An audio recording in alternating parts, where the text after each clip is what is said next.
Buyur.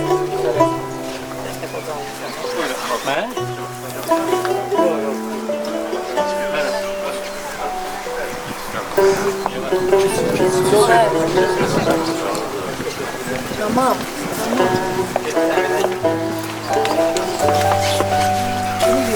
السلام عليكم يا جماعة الشهداء والصدق.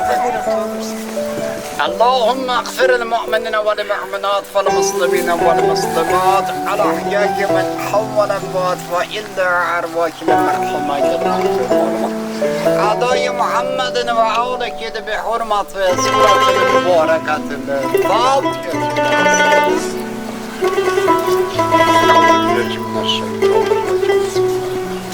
الحمد لله رب العالمين الرحمن الرحيم مالك يوم الدين اهدنا الصراط المستقيم صراط الذين أنعمت عليهم غير المغضوب عليهم ولا الضالين بسم الله الرحمن الرحيم قل هو الله أحد الله الصمد لم يلد ولم يولد ولم يكن له كفوا أحد. Allah cəmşət. Allah cəmşət. Allah valideynlərinə səbr versin. Allah inşallah etsin inşallah. Bismillah.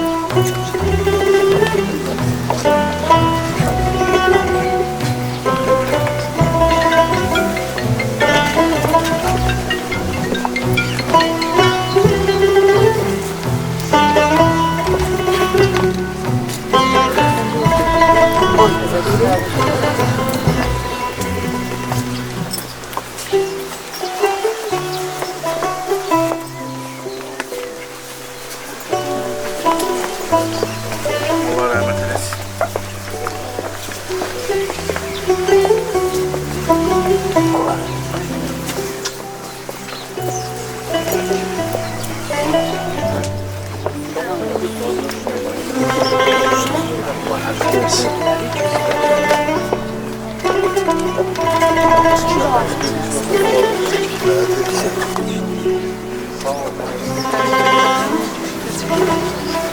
Əziz mərasim iştirakçıları, bugün gördük ki, bizim şəhidimiz, bizim igid oğlumuz Hüseynov Elsəvər Sabiroğlu'nun cənnətdə 60 illik yubileyini qeyd etdik.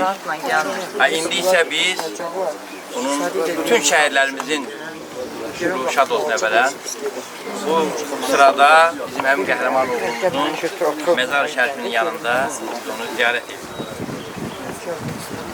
Allah bütün şəhidlərimizi rəhmət eləsin.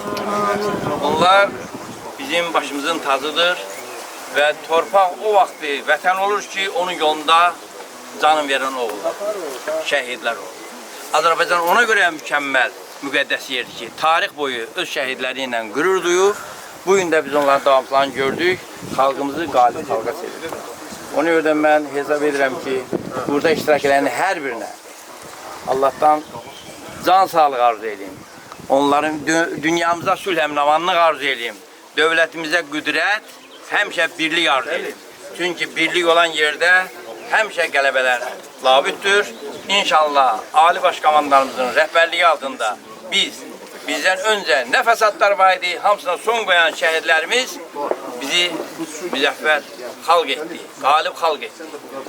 Allah bir daha Elsəvər ruhun şad olsun, sən ruhun qarşısında bütün şəhidlər qarşısında başımızı əyirik və dövlətimizə də çox sağ oluruq ki, bu məsələlərdə diqqət qayğısını əsərgəmirlər və fürsətdən istifadə edib rayon icra hakimiyyətinə, Yeni Azərbaycan Partiyasına, Milli Məclisin deputatı Günay xanıma dərin təşəkkürümüzü bildiririk ki, belə bir gündə biz ilə bir oldular və birliyi biz nümayiş edirik.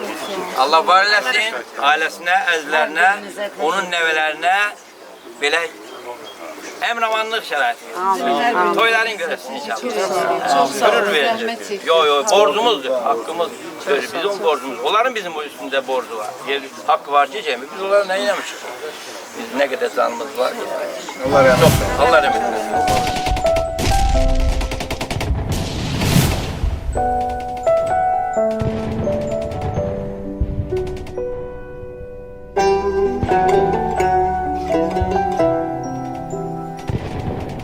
Thank you.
Sence alıyorsun ki getirdim Tongal Galer Bayram diye burada da ne bileyim işgalını atalım.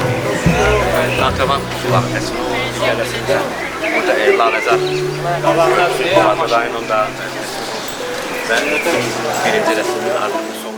Salam, hörmətli tədbir iştirakçıları, əziz qonaqlar. Bugün biz Azərbaycanın ərazi bütövlüyünün və Suriye'nin bərpası yolunda canlı qurban vermiş şəhidlərimizin yubileyinin qeyd olunması üçün mənəvi olaraq yığışmışıq. Allah bütün şəhidlərimizin ömrünü şad etsin. Onların hər biri bizim qəhrəmanlarımızdır.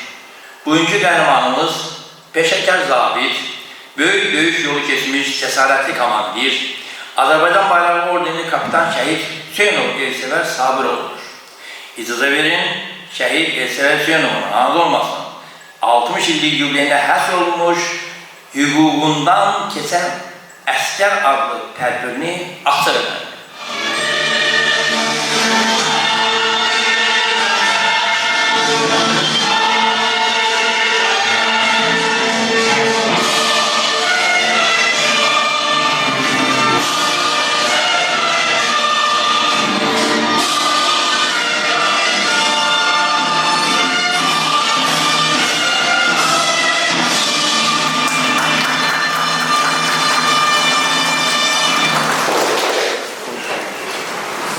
İndi isə xalqımızın ümumi lideri, Yeni Azərbaycan Partiyasının və müasir müstəqil Azərbaycanın banisi Heydər Əliyevin və Azərbaycanın ərazi bütövlüyü uğrunda canlı qurban vermiş bütün şəhidlərini xatirəsi bir dəqiqə sükutla yad edək.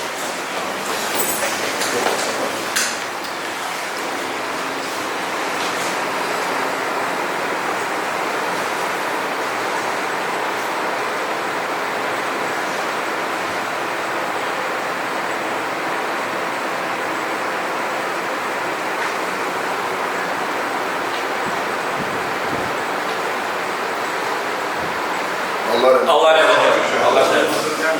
Şəhid Elsəvər Hüseynov'un keçdiyi şərəfli həyat və döyüş yoluna həsr olmuş, video sarqa baxmağa dəvət edilir.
Şehidlər Xiyabanında uyuyan Azərbaycan bayraq ordeni şəhid kapitan Elsəvər Sabiroğlu Hüseynovdur.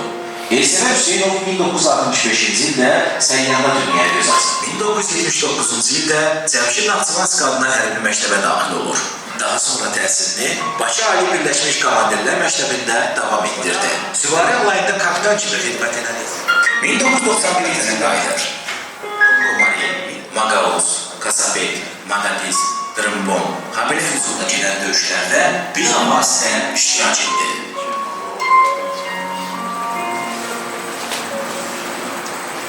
Bayram olmalı yerler arası. Eserlerle çok rahat oluyor. Üçüncü bir yerde hemen orada yaranma. Bir yerde hükümet ilgili. Ben muhalefet adam şimdi ilgiliymiş. Kırmızı Vadisi'nin danışman elindeki satın danışman. Eserlerle olduğu için ondan elektrik danışmanına göre istihdam olarak hem de satın danışmanına da çok danışman. Avropa kəndi yaxınlığında aparılan əməliyyat isə düşmən döyüşlərini məhv edərək əhəmiyyətli yüksəkliyi ələ keçirdi. Yüksək məharətlə aparılan bu döyüş zamanı sarsıcı zərbə alan düşmən döyüş meydanında çoxlu hərbi silah sursat qoyaraq aradan çıxdı və 8 erməni əsgəri əsir götürüldü. 73. Mustafanı götürməkdə onun ən böyük başlayıb onun hazırladığı əməliyyatla bu bildirmeyi götürüldü. Orada da təxminən 375 erməni tələf edildi. Oradan Trabzon istiqamətində bu özünü sürdü. Trabzon istiqamətində beyiz. Heyətlə yola düşdük və sıra vaxtımızı saxladı. Mən əmr elədi ki, oturup uşaqlara düşünüyorum. Bu arada özel hərəkət elədi. İstiqamət. Şunu gözlədik. Həmin gedir. Birlikdə kəşfiyyata yollandı. Yüksək hərbiçi səriştəsi, tabeliyində olan hər bir əskər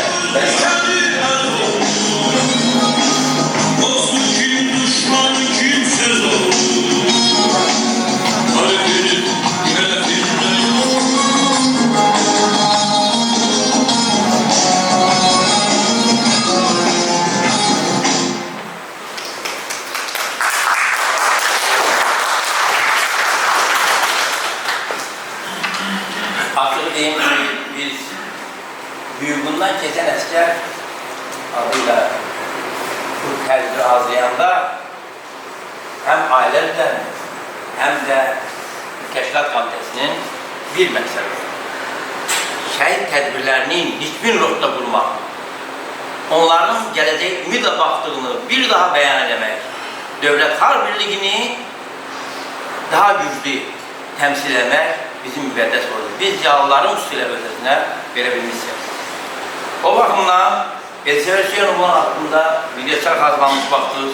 Amma müəyyən nüansları daha dəyinmək üçün onun tərcümə yanı okumaq üçün Elsəvər Hüseynov ömrünün hər anını vətənə xidmətə həzz etmiş bir əskər, bir zabit, bir qəhrəman idi.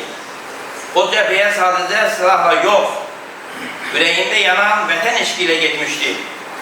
Öz əqidəsinə, andına, torpağına sadiq qalaraq şəhadət zirvəsinə ucaldı və bu torpağın əbədiyyətini öz qanı ilə imzaladı. Şəhid Elsəvər Hüseynovun tərcümanı oxumaq üçün sözü 44 günlük vətən müharibəsi iştirakçısı Şuşa faciələrindən biri Zaur Şıxlarova verdik. Gəlin, xahiş edirəm onları istəyəm. Əvvəla, şəhidimizin tədbirinə gələn hamını salamlayıram, xoş gəlmişsiniz. Şəhid ailələri salamlayıram, qazi veteran qardaşlarımı salamlayıram. Hamıya ürək sözlərini bildirirəm.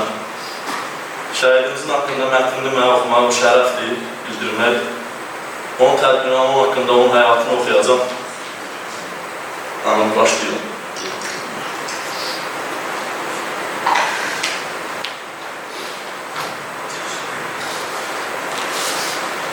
Şəhidimiz Elsəvər Hüseynov 1965-ci il 17 iyun tarixində Salyanda doğulub. 1972-ci ildə Salyan şəhər 6 saylı orta məktəbinin 1-ci sinifinə qəbul edilib. 1979-cu ildə Cəmşid Naxçıvanski adına hərbi məktəbdə daxil olub. Daha sonra təhsilini Bakı Ali Birləşmiş Komandirlər Məktəbində davam etdirib və 1986-cı ildə Moskvaya hərbi xidmətə göndərilib. Moskvada Ensari hərbi hissədə kapitan kimi xidmət edən Elsəvər Hüseynov qüsursuz xidmətinə görə medal ilə təltif edilir. 1991-ci ildə torpaqlarımızın işğalı ilə əlaqədar könüllü olaraq orduda xidmət etmək üçün Azərbaycana qayıdır. Milli orduda xidmətə başlayır. 1992-ci ildə Elsəvər Hüseynov Ağdərənin Levonas, Akos, Komari, Maqaviz, Kasapet, Madagiz, Trombon və habelə Füzuli rayonunun Araz, Dilalarda və s. kəndlərində azad edilməsi uğrunda gedən döyüşlərdə bilavasitə iştirak edir. Aqromer kəndi yaxınlığında aparılan əməliyyatda isə kapitan Elsəvər Hüseynov özü hazırlayır və bu əməliyyat uğurla nəticələnir. Trombon kəndi uğrunda gedən döyüşlərdə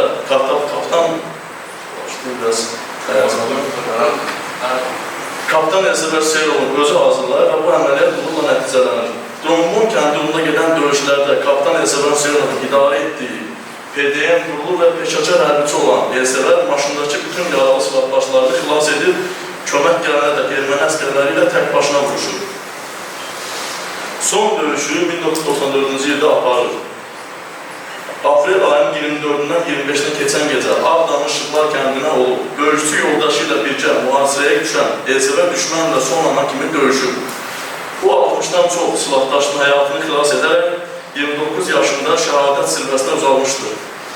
Şəhid olan Elsəvər Hüseynov ölümündən sonra Azərbaycan Respublikası Prezidentinin 1994-cü il 9 oktyabr tarixli 218 sayılı fərmanı ilə göstərildiyi şücaətə görə Azərbaycan bayrağı ordeni ilə təltif olunub. Elsəvər Hüseynovun xatirəsi həmişə alınıb. Salyan şəhərinin onun adına küçə, rayon tarix diyarşünaslıq muzeyində gülşə yaradılmışdır. Allah şəhidlərimizə rəhmət eləsin, şəhid ailələrinə Allah səbir versin. Mən burada döyüşən qardaşlarımı da salamlayıram. Hamısına Allah can sağlığı versin. Ondan sonra həyatlarında da uğurlar arzulayıram. Sağ olun.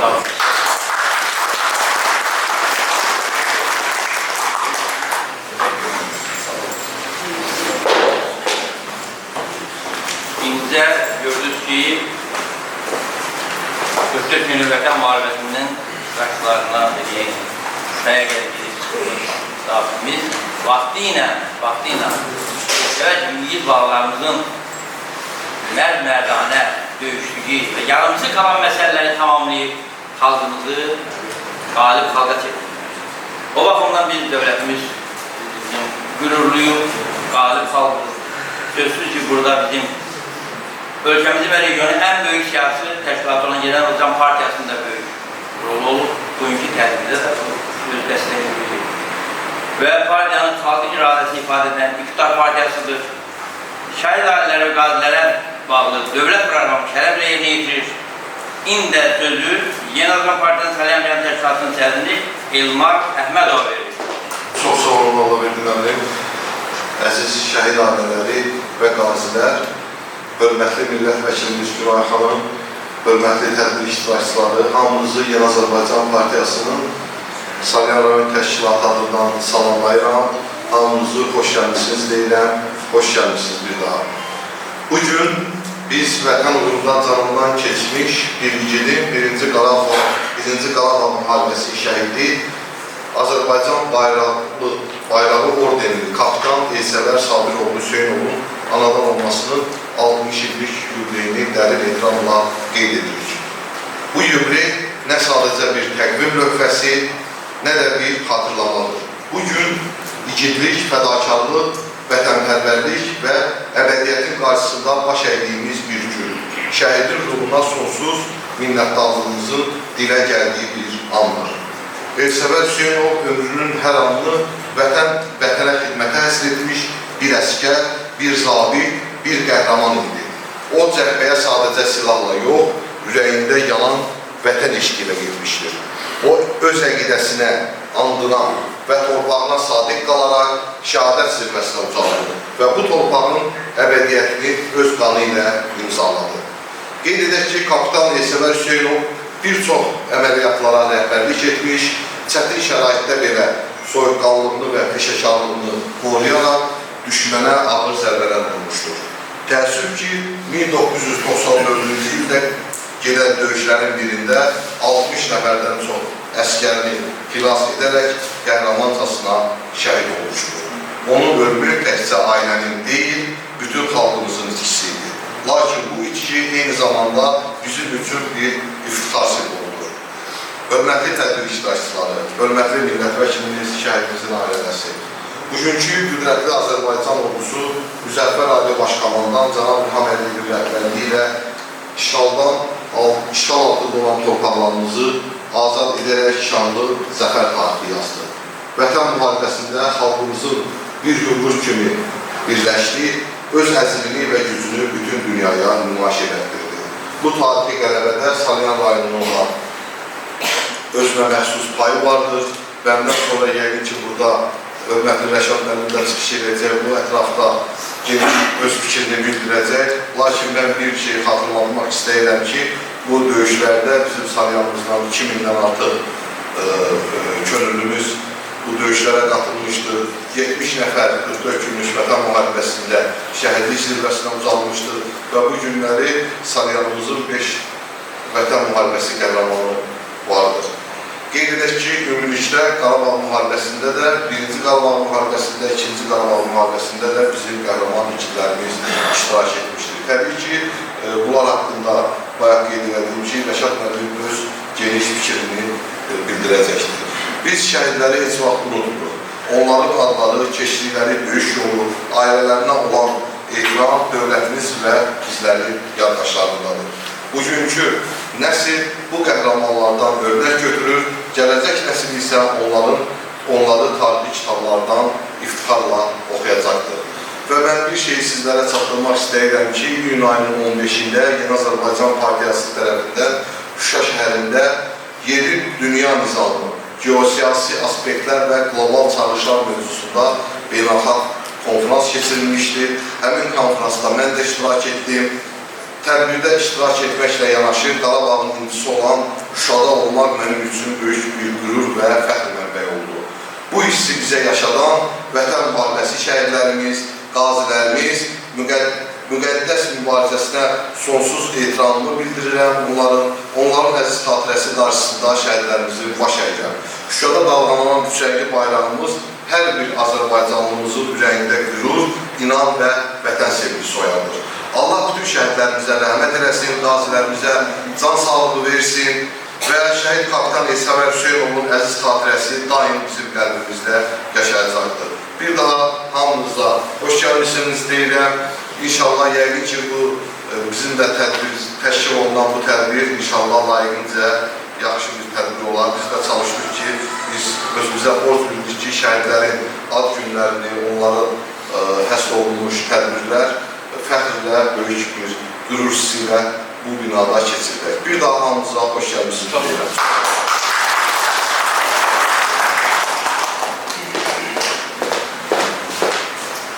Salyan dövlətə dövlətçiliyə sədaqətli öz fəaliyyəti ilə öncə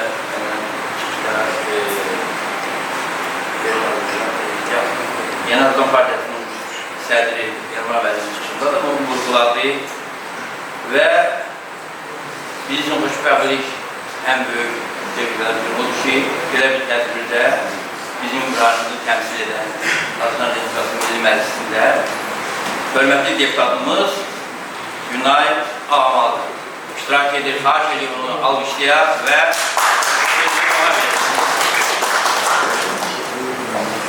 Hörmətli tədbir iştirakçıları, əziz və dəyərli şəhid alimləri, hörmətli evlənləri, hər birinizi salamlayıram.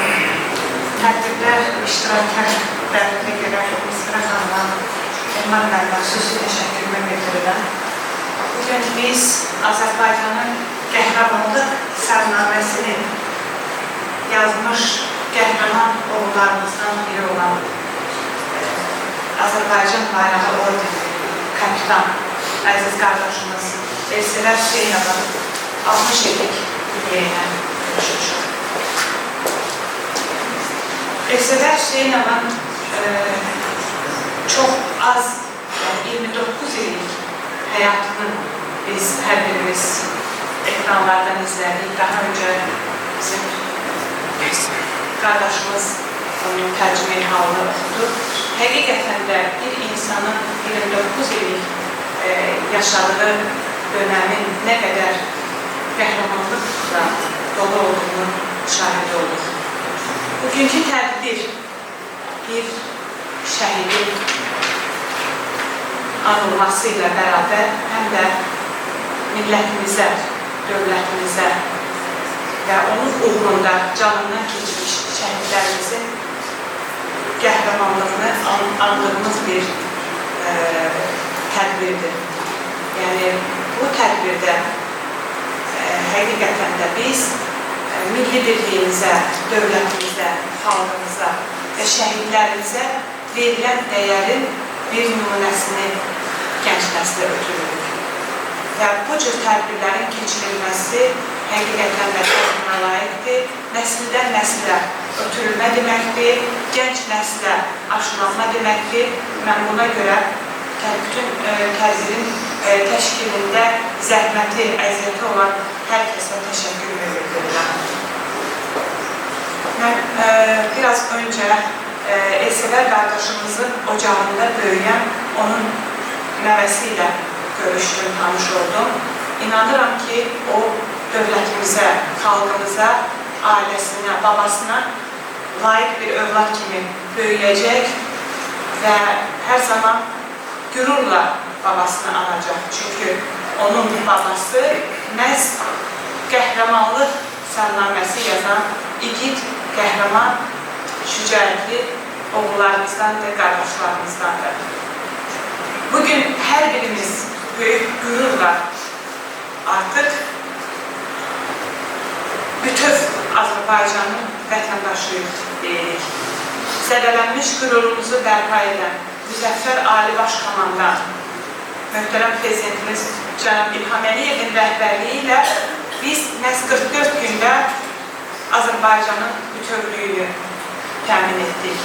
Şəhidlərimizin, qazi qardaşlarımızın sayəsində biz artıq bütün dünyada alın-açıq söz sahibiyik.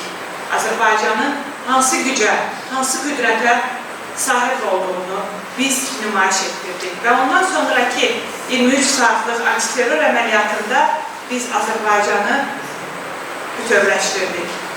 Və xüsusilə diqqətinizə çatdırmaq istərdim ki, bugünkü tədbirin adı hüququndan keçən əskər.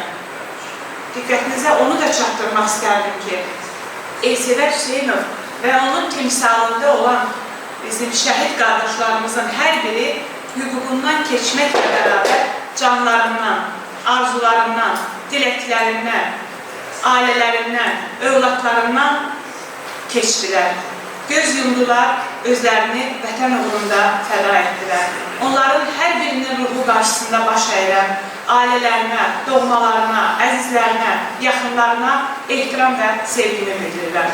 Allah bütün şəhidlərimizə rəhmət eləsin. Azərbaycan yaşadıqca, Azərbaycan durduqca şəhidlərimizin xatirəsi hər zaman alınacaqdır. Bir daha tədbirə dəvətə görə təşəkkürümü bildirirəm. Diqqətinizə görə minnətlər.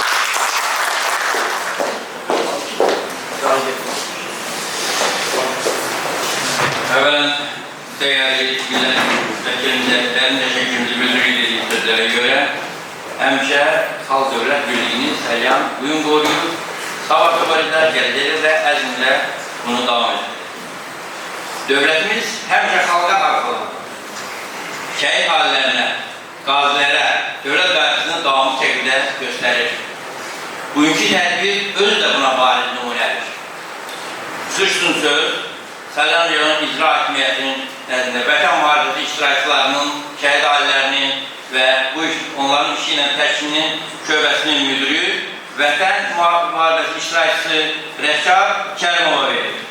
Amma biz Bəyər Başqan, başda Rüstəm Xəlil olmaqla bütün icra hakimiyyətinin huzuruna və dövlətimizə təşəkkür edirik. Çox sağ olun, mənə də söz verdikləri olaraq. Həqiqətən günləri qürurludur danışmaq mənim üçün. Günləri kapitan Elsəvər Hüseynovun 60 illiyi, yəni cənnətdə doğum günüdür. Allah bütün şəhidlərimizə rəhmət eləsin. Günləri səndən öncə açılan Rüstəm Əlinin adından başda şəhid ailəsi olmaqla bütün qonaqları xoş gəldin deyirəm. Mövlud günü mübarək olsun deyirəm.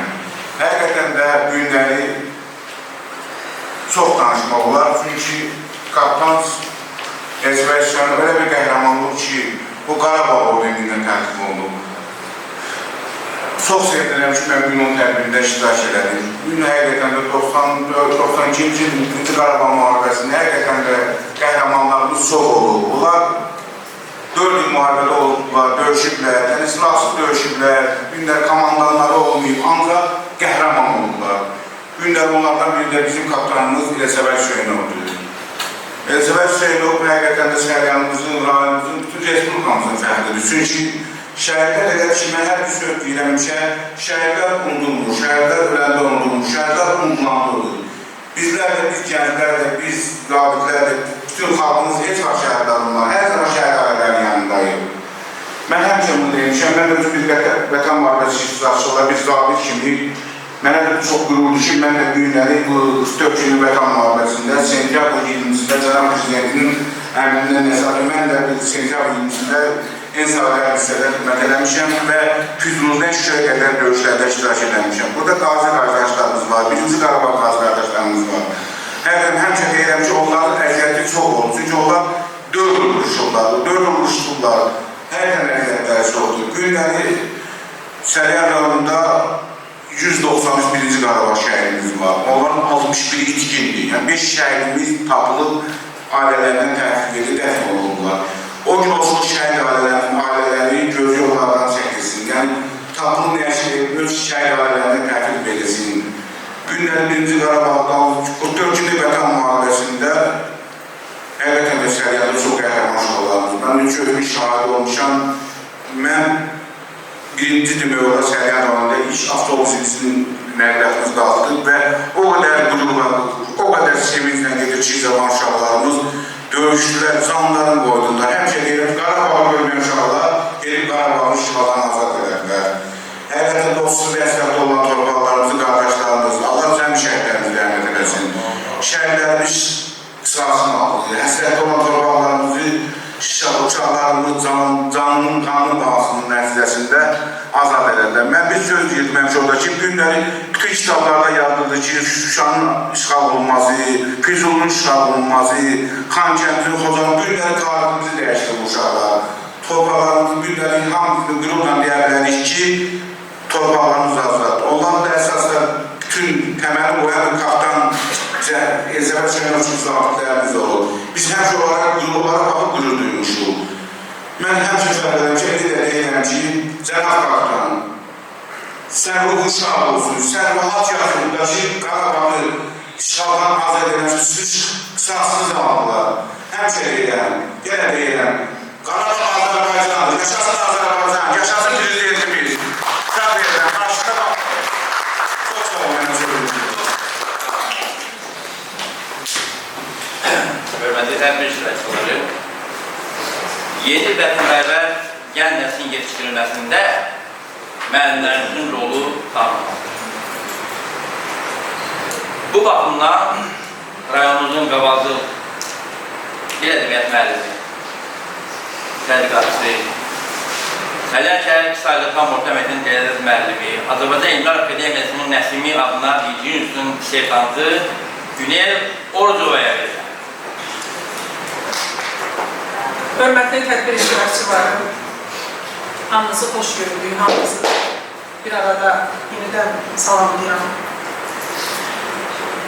Mən hər zaman düşünmüşəm, öz keçmişi, qəhrəmanlıq tarixi, milli dəyərləri ilə həmrəy olmayan bir xalq rəhbər məhkumdur. Bu keçmişin elə bir dövrü olmayıb ki, Azərbaycan xalqı üçün asan, sıralı bir mərhələ olsun. Amma bütün dövrlərdə Azərbaycan xalqını bu ağır sınavlardan çıxaran bir səbəb, o da bir anlayış olmuşdur ki, bu da həmrəylik və bütövlük prinsipi.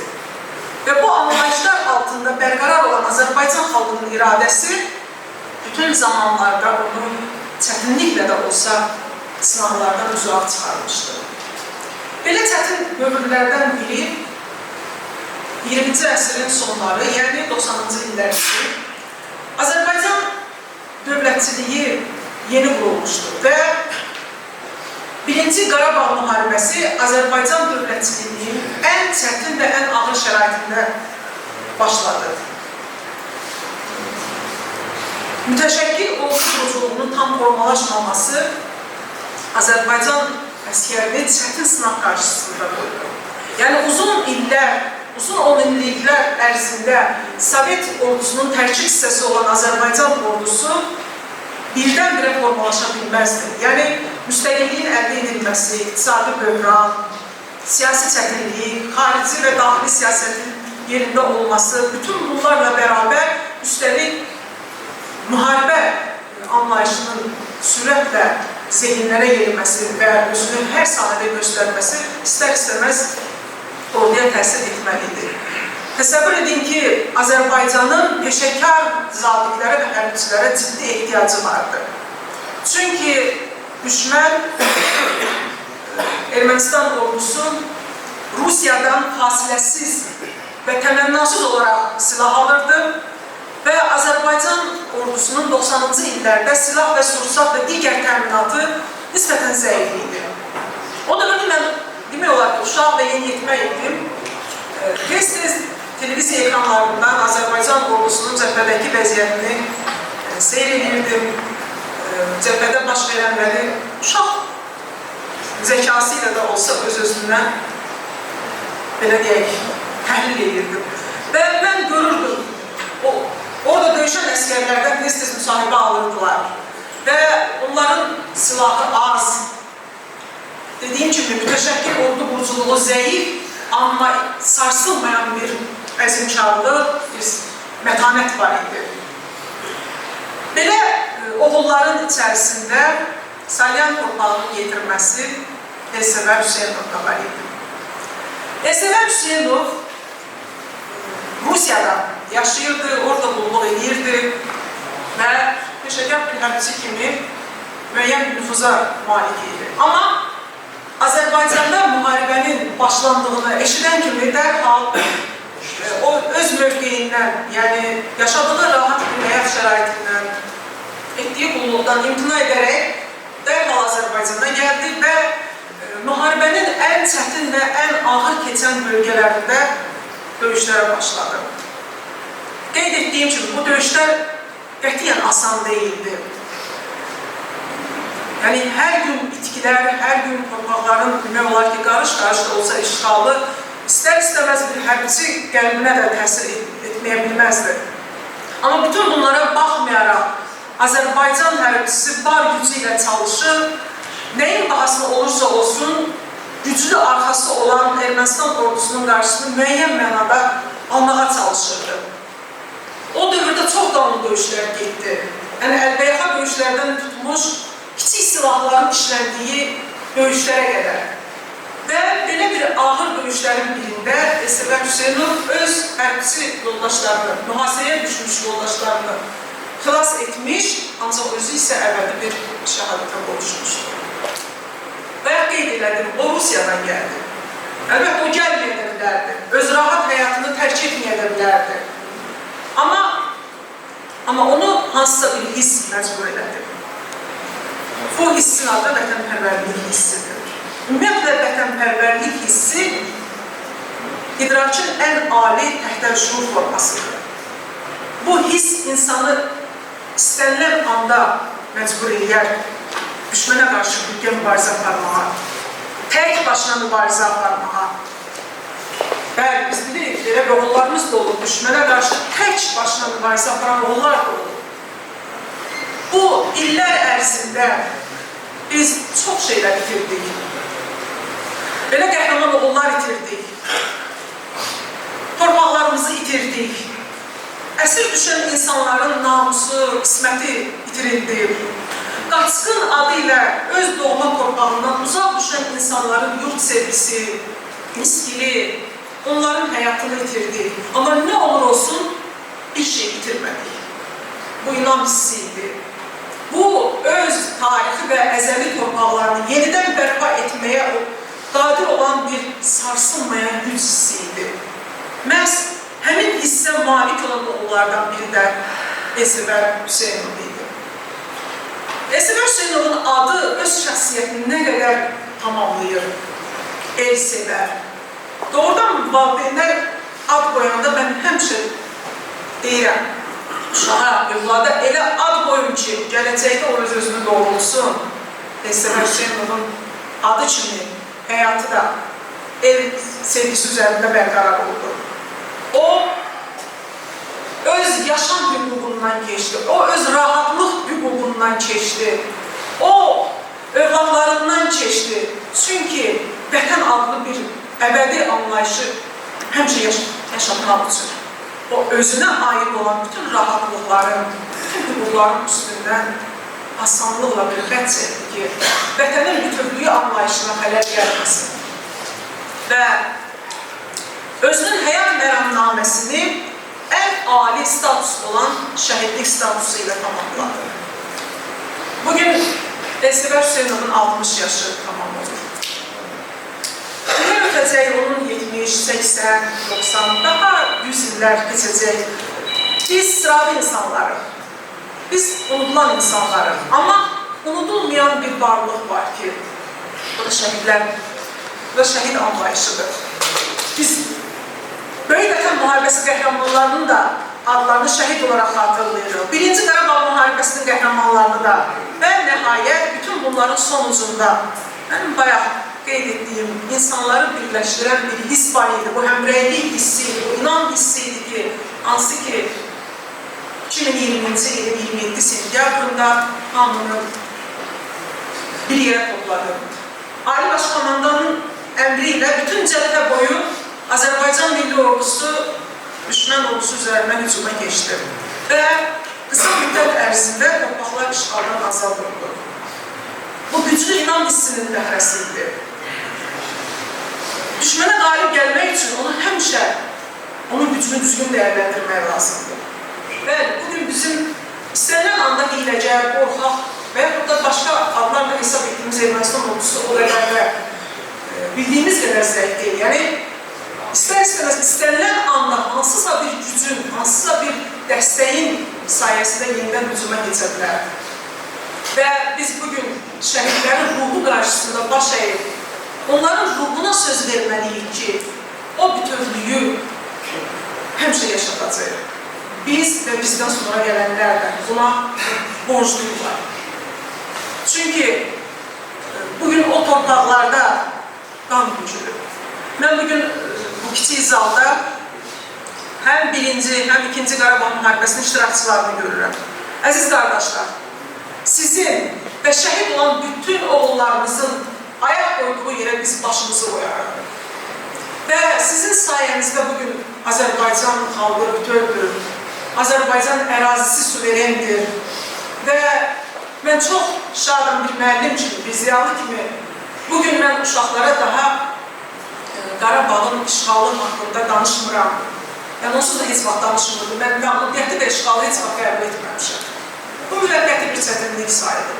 Mən istəməmişəm ki, uşaqların qəlbində, ruhunda və yaddaşında məlumiyyət anlayışı kök salsın. Və nə yaxşı ki, mən bugün səyahət etdiyim yerlər haqqında danışıram. Bugün Elsəvər kimi qardaşlarımızın ayaq qoyduğu, qanunun töküldüyü yerləri gəzərkən bir qürur hissi keçirirəm. Nə yaxşı ki, Azərbaycan xalqı yenə də öz bütövlüyünü, öz yenilməzliyini bərqərar etdi. Mən ədəbiyyat müəllimiyəm və istəyirəm ki, sonda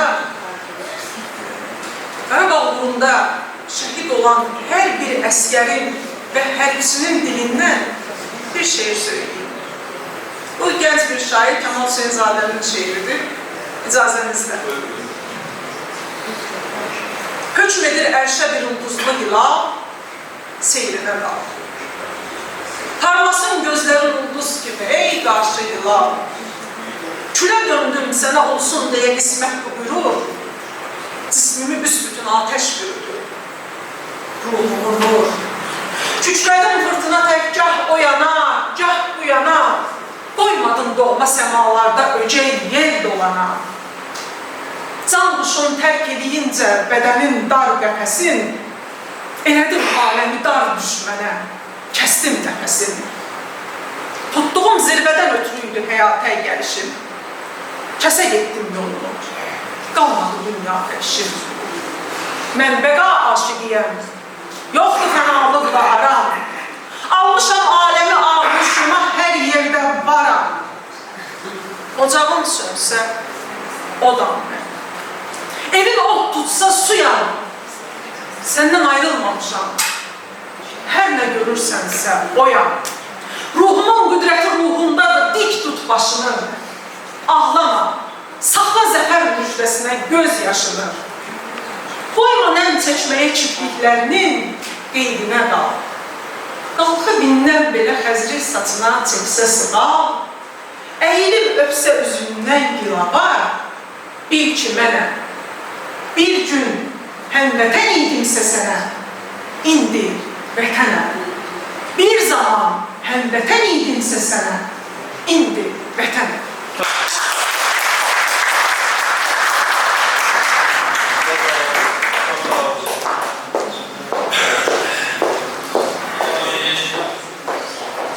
İndi də sözü şəhid Elsəvər Hüseyinovun döyüşlü yoldaşlarından ehtiyatda olan polkovnik Azərbaycan Bayrağı ordenli Baxışov Xətariyə verilir.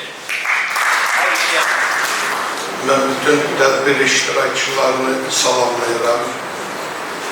Şəhid ailələrin qarşısında baş əyirəm. Mən şəhid qardaşımız Elsəvər barəsində ancaq necə deyim sizə, mən onunla belə də tanış olmamışam. Düz deyil.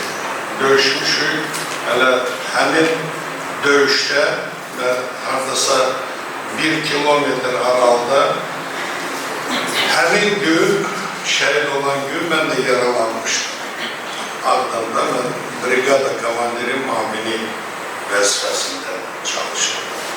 Sonra bir ildən sonra həmin şəhid Elsəvər qardaşımızın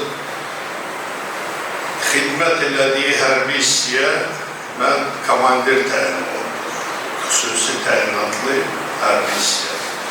Oradan şu arxivlərdən mən Elsəvər qardaşımızın, o da həmin hərbi hissənin qərargah rəisi. Necə döyüşü, necə şəhid olub, olma barəsində də məlumatlanmışam. Burada Elsəvərin döyüş yoldaşları oturub, nə istərdik onlar canlı hamısını deyə bilərlər. Onları dəvət eləmək... Bizə biraz o vaxtlarda bir nəfər çıxıb, o mənədə nəfər çıxıb. Amma biz onu sonra məclisdə danışacaq. Aydındır. Hələ onlar da film çəkdirmişdik, oradakileri hamısını söyləyə bilərlər canlı. Onu da mən sizə deyim ki, onun əskərləri Elsəvər şəhid olandan sonra Elsəvərin qanın yerdə qoymayırlar. Döyüşüblər, vırışıblar və Elsəvərin nəşrini çıxardırlar. Bu qədər. Nə deyim tabii. Sağ olun. Bir də minnətdarlığımı bildirirəm sizə.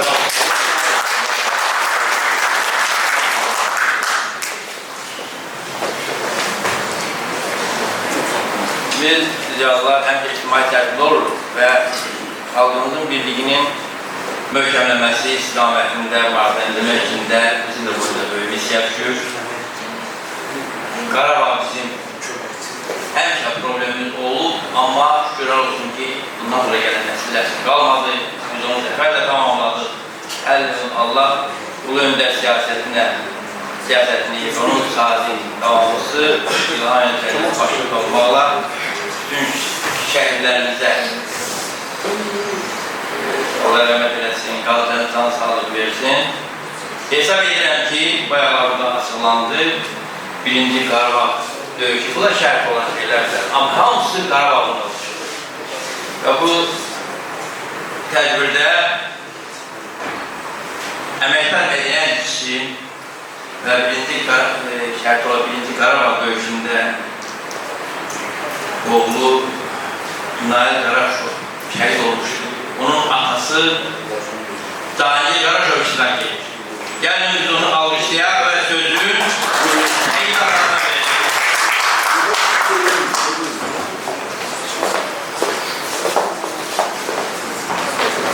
Minnettarım mənə bu məclisdə söz verdiyinizə görə. Çünki bu günləri elə bir gündür ki, Azərbaycanda böyük bir qəhrəman ordunun, böyük bir qəhrəman oğlu anadan dünyaya qədəm basırdı. Və bu illərdə o öz həyatını təhsilə, ali təhsilə qurban verdi və öz ailəsinə salam verəndən sonra əskərlərimiz belə bir vəziyyətlə gedirlər ki, əziz ana, əziz ata, əziz qardaş, gedirəm dövlətimi xilas eləməyə, şəhid olsam ağlamayın. Mən şəhid olmağa gedirəm. Bax, belə bir qəhrəman evlatlarımız kimi. Bu günləri Elsəvər Hüseynovun anadan olan günüdür və bütün Salyan cəmaatı sevinir. Nəyə görə? Ona görə ki, Salyanın 1000 nəfərdən çox olan şəhidinin qardaşlarının anadan olan günüdür. Şəhid qardaşının anadan olan günüdür. Birinci Qarabağ müharibəsi başlayanda hamımız yaxşı bilirik ki, o vaxtı ordumuz o qədər də möhkəm deyildi. O vaxtı ordumuz o qədər də texnika ilə silahlanmamışdılar. Və sonralarca Ulu Önderimiz hakimiyyətə gələndən sonra Azərbaycanda ordu da gücləndi, siyaset de güçlendi ve devletin kurduğu vatan sevgisi hayata geçti. 1992 yılda başlayan muharebe, birinci muharebede çok evlatlarımız şehit oldu. Ondan qabaq qəddar Rus devleti 20 yanvarda bize hücum edip bizi evlatlarımızı şehit etmişler. İkinci 92'de qəddar Ermenistan'a hayal durarlar, arka durarlar Azerbaycan'ı muharebe cəngine sürüldü, getirdi. Ve muharebede bizim evlatlarımız hamısı qəhrəmancasına döyüştüler. Ben burada eyleyeceğim bütün insanlarımıza, bütün dostlarımıza, helal olsun şehit ailelerine minnettarlığımı ona göre bildiririm ki onlar hayatta qəhrəman evlat büyütmeyi bacardılar ve Azerbaycan'ımızı öz evlatlarının kanı ile xilas elediler. Deyirdiler Qarabağ Ermenistan'ındır. Yok. Ulu Önderimizin böyle bir kelamı var. Deyir, vatan sevgisi olan insanda onun hayatı gurur mənbəyidir. Mən deyir, həmişə fəxr eləmişəm. Bugün də fəxr edirəm ki, mən Azərbaycanlıyam. Çünki Azərbaycan dövləti bu dəqiqə, bugünkü gündə bütün dünyada sevilib, seçilən, iqtisadi cəhətdən möhkəm olan bir dövlətdir. Bu dövlətin də bir parçası Salyandır. Bizim Salyanımızda çoxlu əmək qəhrəmanlarından tutmuş müharibə qəhrəmanları yetişirlər. Şairlərimiz, yazıcılarımız, aktyorlarımız, bəstəkarlarımız, alimlərimiz həmişə olub və bundan sonra da olacaq. Mən sizin vaxtınızı çox almaq istəmirəm ona görə ki, bu günləri şəhid ailələri sevinsinlər ki, və mən də onlarla bir yerdə özümüzü xoşbəxt sayırıq ki, bizim evlatlarımız, bizim balalarımızın, xalqımızın, elimizin, obamızın yolunda qəhrəman oldular, şəhid oldular. Cənab Ali Başkomandanımızın belə bir sözü ilə mən fikrimi bəyan etmək istəyirəm. Ondan qabaq qoyduğum Elçin qardaşımız ailənin axsaqqalı, böyüyü və ailənin həmişə arxasında dayanan bir insandır. Rayonumuzda seçilib, sevilən, gözəl ailə başçısıdır, özü də gözəl insandır. Belə bir söz var, deyib, şəhidlər balamdır söyləyən insan, axmasın gözündən, axmasın qan, yaş, yaşa, yaşa, Elçin qardaş, yaşa, ailənin üstündə həmişə bərqərar olacaq. Allah balamızı rəhmət eləsin. Ali Başkomandanımızın belə bir sözü ilə fikrimi bildirmək istəyirəm. Onun həmişə dediyi belə bir söz var. Deyir, mən atamın vəsiyyətini yerinə getirmişəm. Müharibədə qalib gəlmişəm. Dəmir yumruğumla Azərbaycanı xilas eləmişəm. Qarabağ Azərbaycandır. Səməd Vurğunun belə bir sözü də var. Deyir, el bilir ki, sən mənimsən, yurdum, yuvam, məskənimsən, anam, doğma vətənimsən, ayrılar mı könül candan, Azərbaycan, Azərbaycan, Azərbaycan,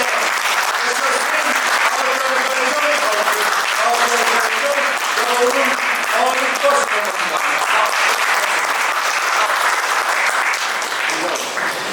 Şəhid ailələri hər biri Azərbaycan dövlətinin diqqət və qayrətini hissi.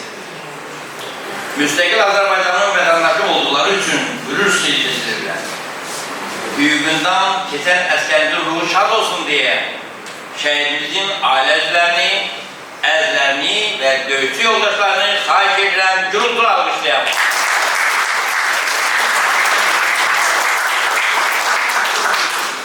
Şəhid evlatları bizlərə əmanətdir. Onlar qürurlu olmaqla yetişməkdə olan gənc nəslə örnəkdir. Çıxış üçün söz artıq o dövrdə kiçik dozuq isə bu günləri evin kişisidir. Sözü Elsever Hüseynov'un oğlu Kemal Hüseynov'a verirəm. Əziz və dəyərli tədbir iştirakçıları, hər birinizə gəldiyiniz üçün təşəkkür edirəm. İlk öncə Yeni Azərbaycan Partiyasına, Salyan rayon icra hakimiyyətinə və dəyərli millət vəkilimiz Günay xanıma təşəkkürümü bildirirəm ki, iştirak edir və bu tədbirin təşkilində öz dəstəklərini bizə göstərdilər. Bundan sonra ən başda olaraq anamın qarşısında baş əyirəm ki, atam şəhid olandan sonra mənə çox gözəl tərbiyə verib, təhsil verib və bu yaşıma çatdırıb. Hal-hazırda yenə də o mənə dəstəkdir. Çox vaxt uzanmaq istəmirəm. bir-iki nüansları sizə çatdırmaq istəyirəm. Bir Azərbaycan kişisi olaraq, Azərbaycan torpaqlarının kişisi olaraq həyatımda bir kişi kimi formalaşmağım üçün 3 şəxsə borcluyam mən bu həyatda. Biri şəhid atam Elsəvər Hüseynovdur. Xahiş edəm, almışlıyorum. Biri liderimiz mərhum Cənab Heydər Əliyevdir. Üçüncü şəxs isə Xətaim sizsiniz. Çox sağ olun, almışlıyorum.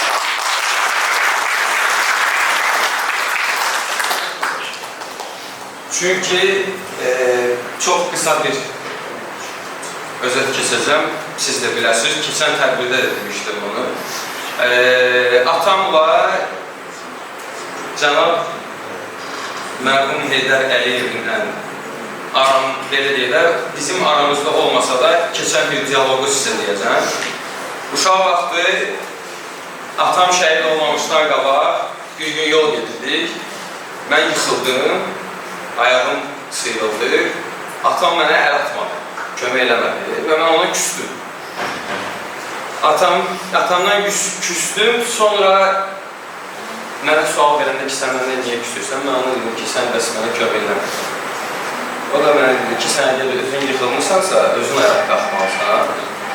Bu bir sırğı oldu mənim qulamda və üstündən atam şəhid olandan sonra bir müddət keçəndən sonra və həyat elə gətirir çıxardı ki, mən Cəmşid Naxçıvanski adına hərbi liseye daxil oluram. Cəmşid Naxçıvanski adına hərbi liseyin 30 illik yubileyində mərhum Cənab Heydər Əliyev iştirak edir.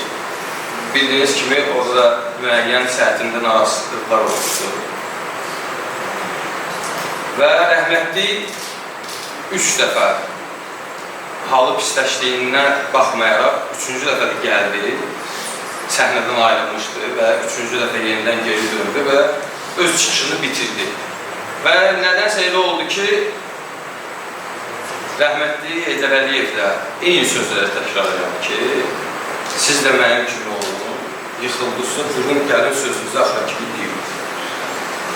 Bu belə və ən başda olmaqla, belə deyək də, o həyat dərsi, o kişilik dərsi, belə deyək də, uşaqlar körpə vaxtı iqruşqa ilə oynayanda mən silahla oynayırdım. Uşaqlar iqruşqa ilə oynayanda mən Xətayimin yanında xüsusi təyinatlı hərbi hissənin uşaqları ilə Şamaxıda, meşələrdə gəzirdim.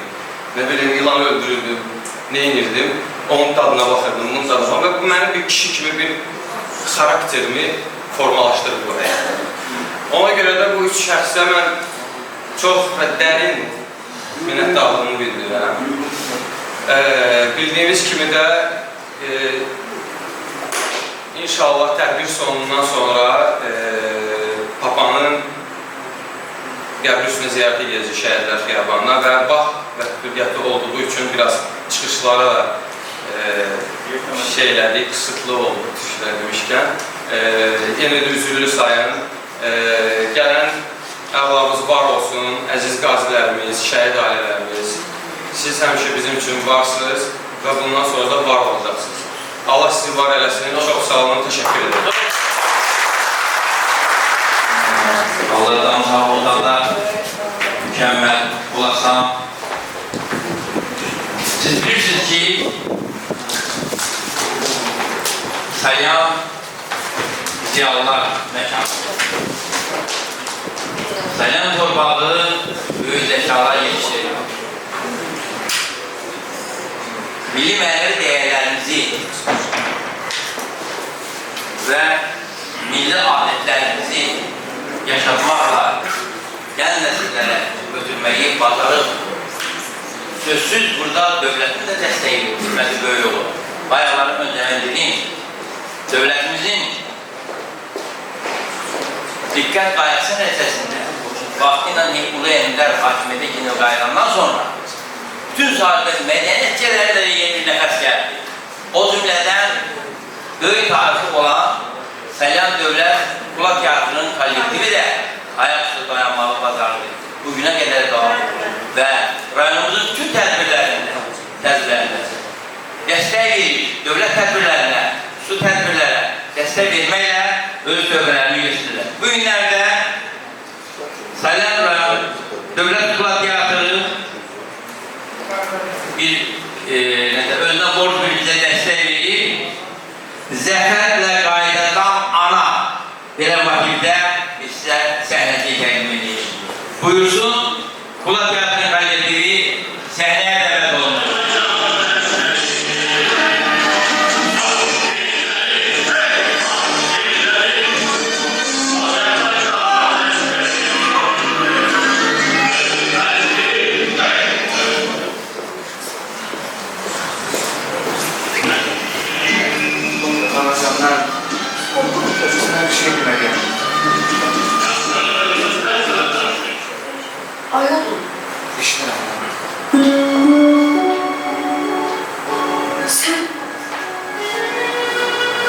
Sen atanın her bir yeminini niye giymişsin ha?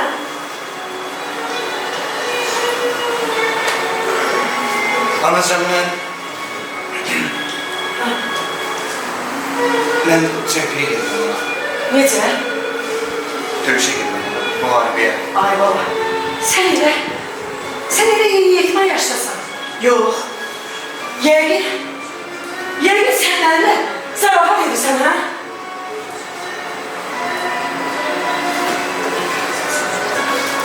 Sağ ol. Ben gelirim.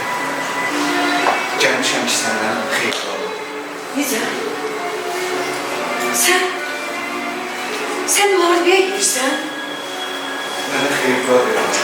Nece? Eğer senin xeyir olamazsan ben... Öyle gelirsen oğlum. Ana, hayır ol, sağ ol. Sevgili ol. Gel, el. Al. İç. Narahat olma. Oğlum. Oğlum sen ne danışırsın?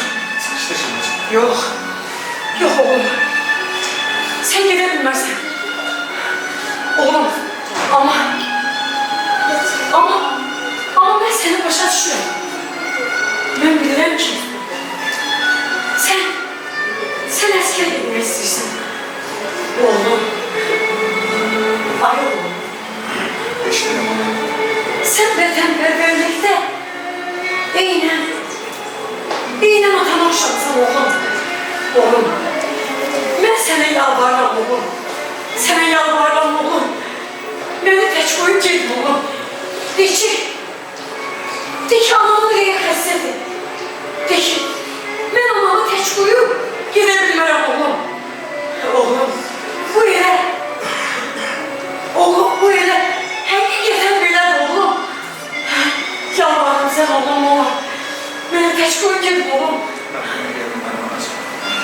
Ben bunu bacarmam. Bir de ben şehit evladıyım. Ve şehit evladı kimi benim muharebeye gitmemeye hakkım var.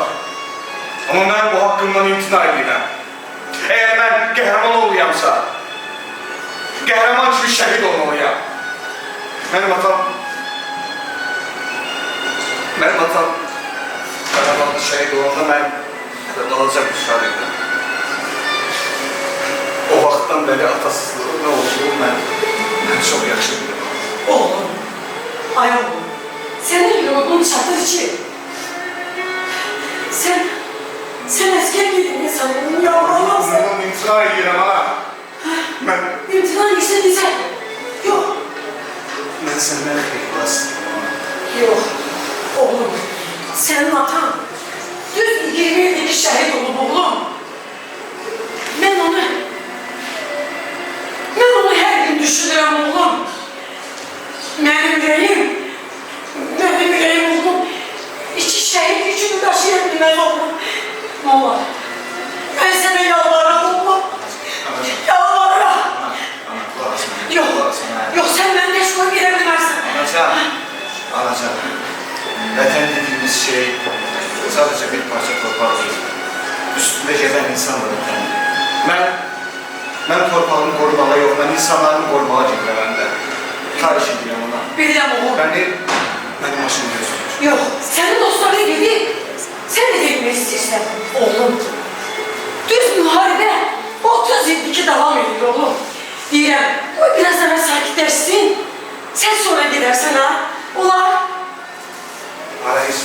seçmişsin. Onlar bizi öldürmeye devam edecekler. Belki sen yüreğinde şerif gücünün ağrısını şey edersin Allah. Yok. Ama bundan sonra, bizden sonra hiçbir evlat atasız, hiçbir ata evlatsız kalmayacak ana. Anacığım, hakkını var. Yalvarırım oğlum. Oğlum sana yalvarırım. Özün böyle yaxşı. Özündən narahat ol. Mən sənə inanıram oğlum. Qaydacağım. Mən sənə inanıram. Bilirsən ki, bilirəm ki sən Azadın intiqamını alacaqsın oğlum. Bilirəm. Sana şiir de yazmışam ana. Şiir yazmışsan? Bunu okuyarsan yaxşı. Ama babama gedəndən sonra. Sen gedəndən sonra? Axı, niyə? Narahat olmalısın. Narahat ol. Mən atamın intiqamını alacağım ana. Özün de sağ-salamat qaydacağım. Mən sənə inanıram oğlum. Oğlum. Salamat qalın. Sənə yaxşı yol oğlum. Özündən müqayyət ol ana. Zəfərlə qayıt oğlum. Mən sənə inanıram. İnanıram.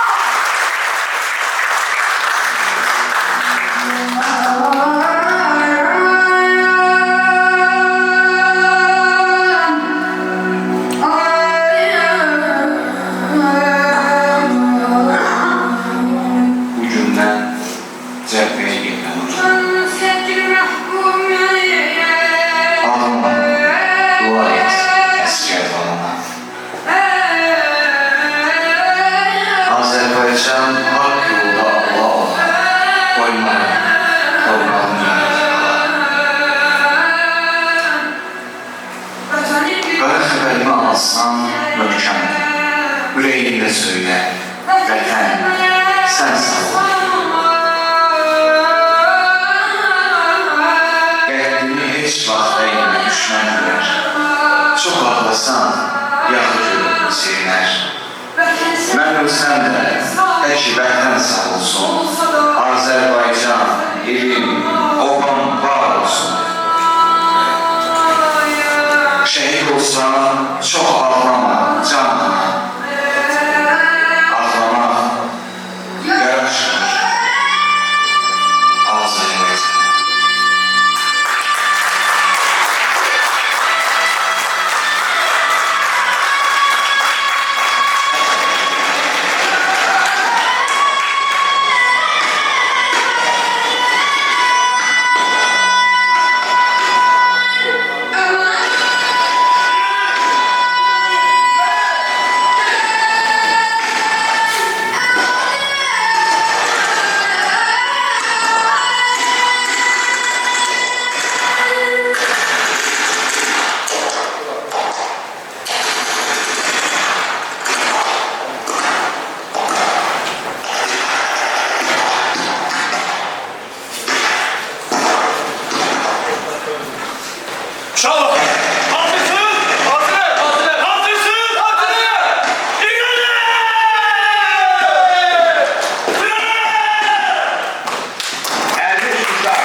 Zəngilanı, Qumatlını, Ağdamı, Şuşanı, Laçını, Kəlbətləri, Ağdərəni, Qocanı, Qocabəndi, Qamşəndini düşmən toprağından azad etsinlər.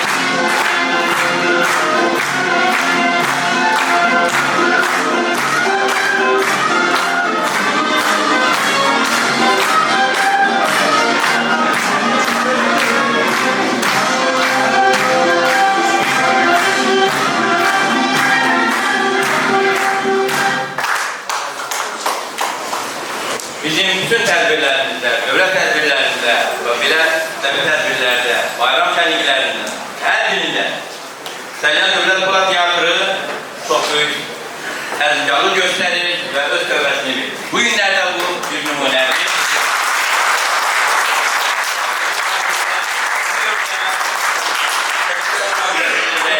Və İsrail Diyarlar Birliği'nin rəhbəri olaraq mən Salyan Dövlət Polat Teatrının kollektivini və Təməlvəllik Tərbiyəsinin tərtibində səmərəli fəaliyyətinə görə İsrail Diyarlar Birliği'nin təşəkkürnaməsi ilə tərtib edirəm.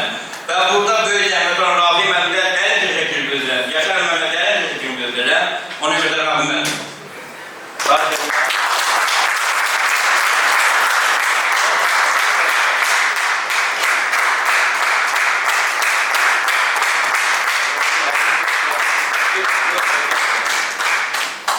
Deməli, hörmətli tədbir iştirakçıları, tədbirin sonunda mən özümə borc bilirəm ki, tədbirin təşkilində göstərdiyi dəstəyə görə başda Rüstəm Xəlilov cənabları olmaq rayon icra hakimiyyətinə, Yeni Azərbaycan Partiyası Sərnə Təşkilatının Dövlət Rəsm Qaleriyasına, çünki orada sərgi təşkil edirlər, orada böyük zəhmət çəkiblər, Tarix Diyarşahlıq Muzeyinə, bizə foyerediz onu, şəhrimizin gülşəsini orada tərtib edirlər. Salyan Dövlət Polat Teatrına, İctimai birliklərə, çünki burada təmsil olan İctimai birliklər nümayəndələri var, xüsusilə bu günləri bizim tədbirimizi yaddaşlara köçürdən və onları nümayiş etdirən, daima bizim yanımızda olan Tural Məlikova dərin təşəkkürümü bildirirəm. Sizin hər birinizə uğurlardan bağlanır. Hüququndan keçən əskər, ruhun şad olsun. Cənnətdəki 60 illik yubileyin mübarək. Var ol, yaşa